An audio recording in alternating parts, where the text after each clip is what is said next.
George Washington was born in 1732 at Westmoreland County, Virginia. His father, Augustine Washington, died when George was 11, so his stepbrother Lawrence helped raise him.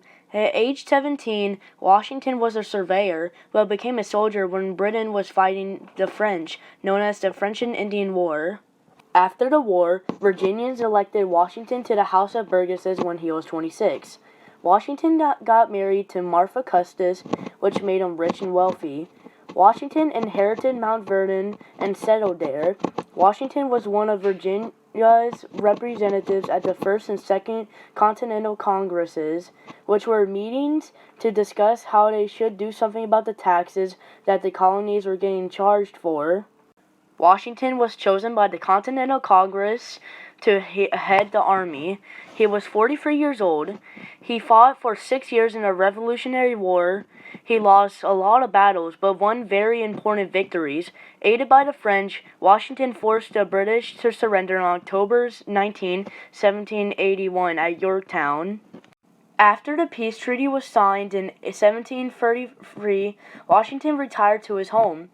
People in the Electoral College voted 69 votes to George Washington, and John Adams was put as vice president.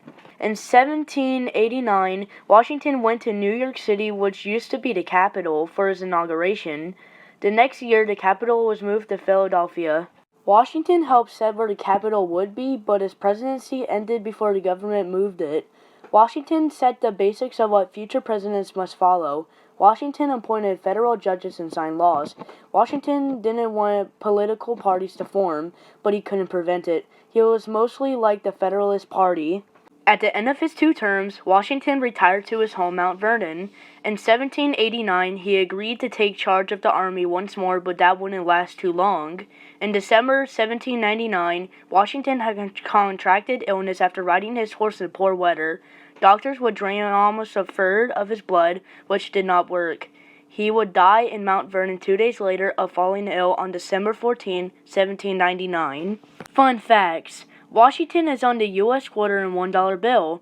Washington, D.C., USA's current capital, is named after him. A state is named from Washington. He is buried at Mount Vernon, Virginia, right beside his wife. And lastly, no, he did not cut down a cherry tree.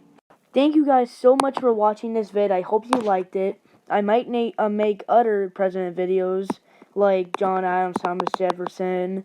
I might continue on from here, but we'll see. Anyway, thank you.